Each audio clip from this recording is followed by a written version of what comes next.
कोलकाता से। राधे राधे महाराज जी। महाराज जी, मेरी नई नई शादी हुई है और मैं एक फौजी की पत्नी हूँ। महाराज जी, जब मेरे पति अपने कार्यस्थल पर जाने की बात करते हैं, जब छुट्टी आए होते तो मेरा मन बहुत विचलित हो जाता है, मन अशांत हो जाता है। महाराज जी, ये स्थिति काफी सारी और भी पत्नियों की होती होगी महाराज जी, नहीं, ऐसे में हम सबकी होती है, सबकी होती है। इसीलिए हम आर्मी के जवान का बहुत संत की तरह आदर करते हैं। ऐसा होता है ना कि जब युद्ध होता है तो सब चाहते हैं कि और बोलो, लेकिन हम लोग चाहते हैं कि थम जाए।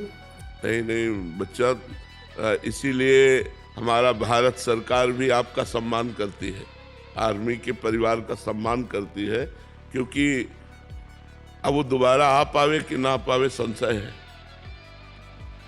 बड़ा करुणामय सीन होता है। अब वो छुट्टी काट के जा रहा है, अब उसका छोटा सा बच्चा अंगूरी पकड़ के पूछ रहा है, पापा कब आओगे?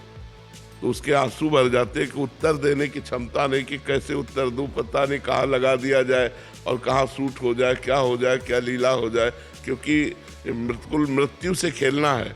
आर्मी के जवान को मृत्यु से खेल, और कहो ऐसा पार हो जाए, एक भी युद्ध ना हो और रिटायर हो जाए, तो ऐसा भी होता है। तो ज़्यादा चिंता मत करो, आप हमारे देश के राष्ट्र के वीर जवान की पत्नी है, तो आप में भी बल होना चाहिए। कि जो करेंगे राधा रानी के नहीं कह रहे, इतना तो पता है कि जो प्रभु करेंगे वो ठीक करेंगे, बिल्कुल, बट फिर भी चिंता हो जाती है। बिल्कुल चिंता तो होती है। चिंता क्यों नहीं होगी, क्योंकि अपना प्रियजन है ना, अपना प्राणपति है और वो हमसे दूर है, तो ये तो। पर जीवन धन्य है, राष्ट्र के प्रति जिनका प्राण समर्पित है उनका जीवन धन्य, इसीलिए उनको हम नमस्कार करते हैं, उनको सम्मान देते हैं। और आप कोई साधारण वीर की पत्नी नहीं है, जिसके बाजुओं पर राष्ट्र की रक्षा का बल है, आप उसकी पत्नी हैं। आप कोई साधारण नारी नहीं है, आप एक वीर पुरुष की पत्नी है, इसलिए आपको धैर्य धारण करना पड़ेगा।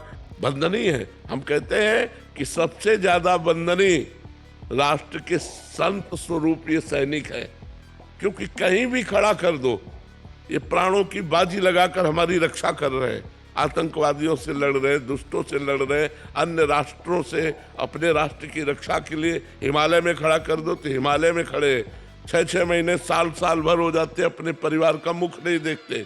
ऐसा बलिदान, ऐसा समर्पण, हाँ, इसीलिए हम सम्मान करते हैं राष्ट्र के सैनिकों का। अमित जी, राधे राधे महाराज जी। महाराज जी, जीवन में सब कुछ होते हुए भी जीवन में सुख महसूस नहीं कर पा रहा हूँ, बिना मतलब की अशांति सी फैली हुई है। हाँ, वो तभी होगी जब नाम जप करोगे। इसीलिए हम सबको कहते हैं नाम जप करो। नाम जप करोगे तो आप खुश रहोगे, आप प्रसन्न रहोगे, आप संकट और विपत्तियों को नष्ट कर पाओगे।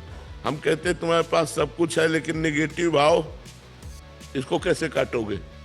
नकारात्मक सोच, इसको कैसे काटोगे? इसको नाम जप से काटो। कुछ नहीं है, सकारात्मक सोच है तो आप बड़े मौज में हो, पॉजिटिव सोच है तो आप बड़े मौज में हो। कुछ नहीं है आपके पास और सब कुछ है, और आप निगेटिव सोच में हो तो आप जलते रहोगे, आप परेशान हो जाओगे, आप अशांत हो जाओगे। आपके सामने बड़े बड़े सीन रहेंगे कि कब मैं ऐसा बनूं, कब मैं ऐसा हो, जलोगे कामनाओं से।